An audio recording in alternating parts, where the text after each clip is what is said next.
Hello, happy Hello, Wednesday. hello. Here we are for another discussion.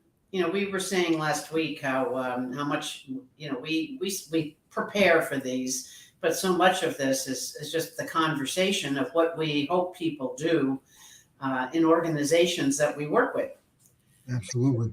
So we're Laura and Dave Butler of Work Life Consulting. Thank you for joining. Whether you're on the live version or recorded, we're happy that you're here. We provide coaching, executive coaching, development, organizational design discussions for individuals, teams, and organizations, online and in person, which is opening up a little bit more now that people are a little more trusting of still the unknown.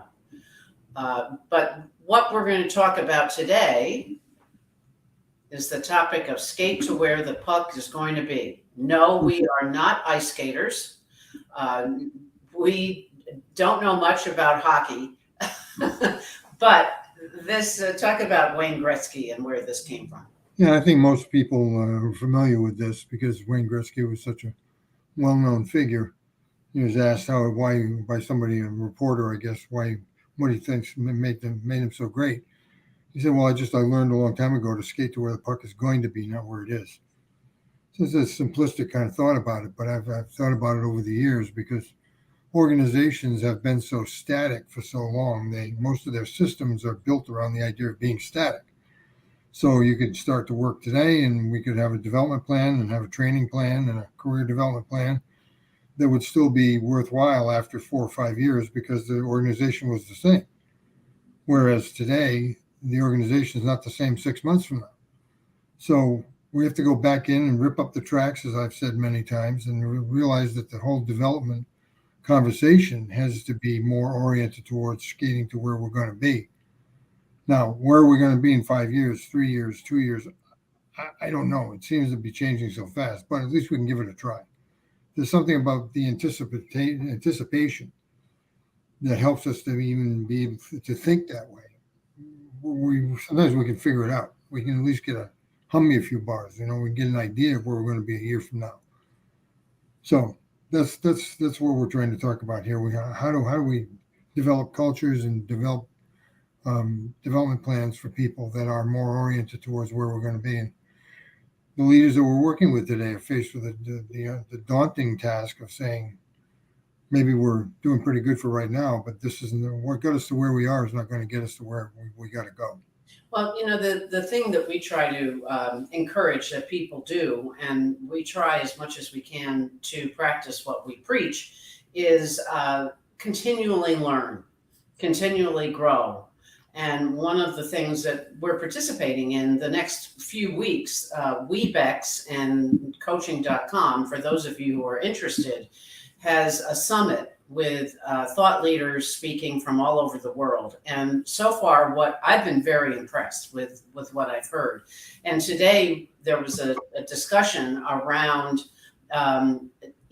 team up. The how do we help teams become more effective? And so it's I'm working with a team now, and I pose the question to them: what do you want the culture to look like in the future? And it's less about how the whole organizational culture looks, as opposed to the ecosystem of each team's culture, Mm-hmm. because we can affect that small group. And it's all around obtaining clarity, developing what the purpose is, and creating psychological safety. And if we have that, and it is created in a variety of ways, and it could be one of our favorites is if you're going to get action and you're going to get something that's related to competence, you have to have the rules of the game in place, and you have to be on the same page. You're not all the same, but the page has got to be, the book at least Right. Right. has Yeah. to be pretty clear. Yeah. It doesn't help to be doing Winnie the Pooh while you're also doing Hamlet at the same time. The two things don't coordinate. So this constant realigning, I think, is one of the things that I've noticed. That's certainly a leadership skill. you think, well, I just we're all aligned, everything's ready, let's go. Well, 3 weeks from now, it's all messed up again because the alignment doesn't hold. There's Well, so I many love changes in the world. it's like we're standing out on these rocks Hmm. every day or monthly and anticipating, kind of breathing it in. What does the future need? Yeah. How can leaders create teams that can anticipate? I hear from clients that their leadership is asking them to be more innovative, to be more futuristic, to speak up and share when that's not happening. Right. So it's being prepared for what that requires. And I think one of the things that we've often talked about, based on your background, is improvisation. Yeah. And being able to try things. They may Right. not all work, but at least they'll work a little bit and you'll learn from it and move on. Risk, fail, risk again. Try, fail, try again. Well, I love this because A, the color goes with my shirt, but B, the most importantly, I just didn't plan that. But most It's importantly, amazing. It's exactly the same color. exactly. I mean, it's like the same mix. But most importantly, what I love here is the combo of improvisation and innovation. Yeah. Yeah. Just the two go hand in hand. Yeah, So we definitely do. Rosabeth Moss Cantor, this is her quote, who's one of my favorite thought leaders. You introduced me to her years ago from Mhm. Harvard Business School. Companies that engage in improvisation through, embracing innovative projects are going to be able to be prepared. Doesn't mean things are perfect, but be prepared for the radical changes. And something else I'm hearing at the summit I'm attending is that there's disruption more so than ever. Yeah. That's the norm. The norm is disruption. Yeah. That's why I always find it interesting when people say, when things settle down, we'll start working on some of this. Yeah. Huh? What? Where have you been for the last 10 years? I think one of the more important things to ask is, so, what keeps us from being able to anticipate the future? And I think I have an answer for it. Everybody's so married to just trying to get through the moment. You say, well, what do you think about 2 years from now? 2 years from now, I'm just trying to get today done. Well, I think one of the things that you had shared earlier is these 4 areas. Yeah. And certainly we just talked about improvisation, but the other 3. Yeah, this is where I'm thinking, where do you have to look towards to be anticipatory? How do we anticipate changes in technology? I just bought one of these new portal things from Facebook portal. It's fantastic. I can't figure out how to use it yet, but there's technology every day. Something comes up. There's some new piece. It's just incredible. People. Well, what's happening with people now? 5 years ago, there were people looking for jobs. Now there are companies looking for people. I mean, the signs on the side of the buildings that say now hiring are all flapping in the wind and tired and tattered and shreds. They've been out there so long because there's nobody around. Everybody's complaining about the people. The other complaint I hear all day is the supply chain. The supply chain's totally messed up. Everybody's falling behind. They can't make the deliveries on the products that they have. So in the midst of that, how do we improvise? Rather than decrying it and saying, oh, this is going to be an impossible problem, what do? Well, we have to improvise. We have to be able to make things up as we go along, if you will. The metrics are the things that I think are going to save us because we have to find new ways to measure. What is that? Is it what's the economic engine? What's the miles per gallon of your company? What's the utilization rate? What is it that you need to measure in order to tell not only where you are, but where you're going? Exactly. So if we go back and we look at what what this requires here, and not that we need to go through all of these bullets on either side, but we have to start off with, one of the topics that came up today in one of my sessions I attended was trust gets built through competence, not necessarily competencies, but through competence, because that covers a lot of different things, such as I show up. I take my job seriously. I support my teammates. I'm not, solo me. Yeah, I think most people assume that if you're in there, you're in the job, you probably have the ability to deliver. Now, I suppose you could say, I want, show me, prove it to me. But if I'm going in for brain surgery, I don't think I'm going to put the brain surgeon on the spot and say, how many degrees do you have? Right.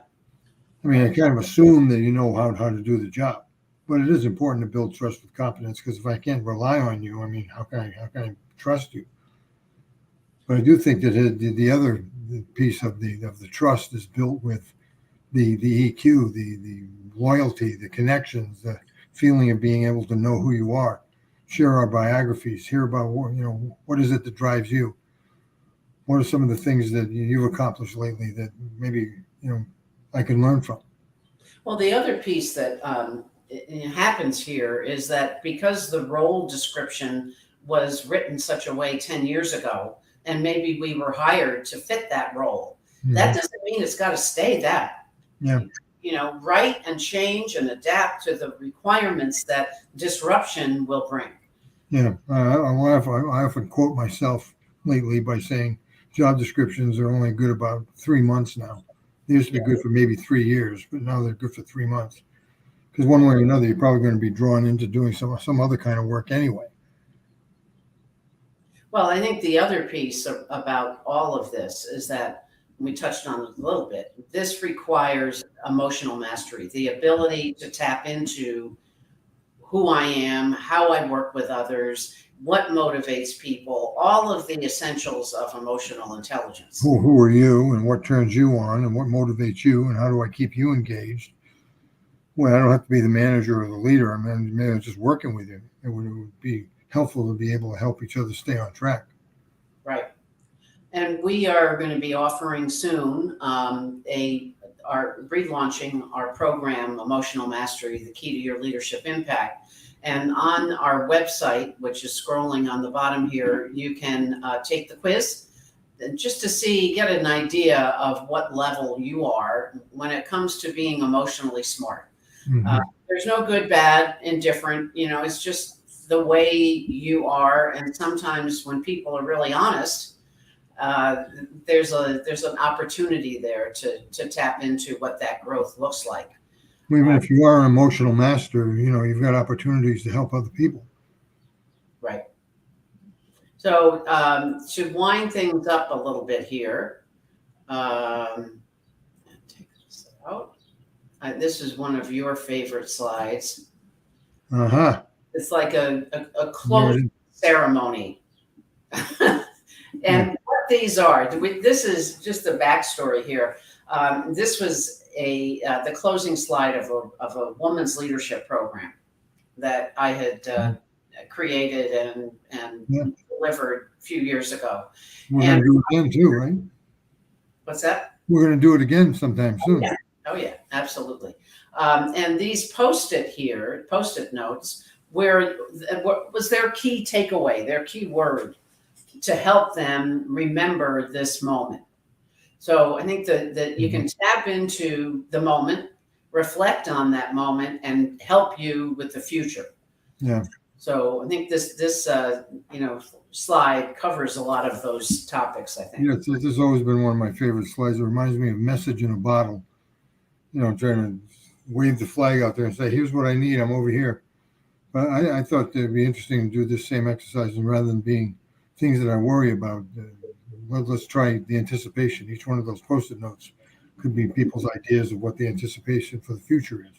Yeah, what's needed. I mean, I remember at one point you did an exercise, where with a company where they did a visual or created what the future of the company looked like, the future employee. Yeah, it was great because they built it out of junk. I mean, I just had a bunch of stuff from the art store and from Lowe's and from Home Depot. I just gave them a pile of stuff. It was amazing to see what people come up with, because there's a lot of creativity in people, but the problem is we just don't ever really tap into it because we don't make time for it. Right. It's always like an afterthought. Yeah, I'll get to that when things settle down. That's always the excuse, and it's just so ridiculous.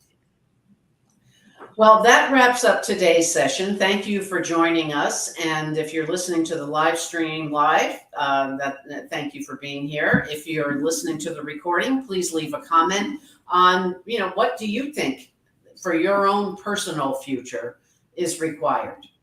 What are the steps maybe, or just a key word for yourself that you would like to remember?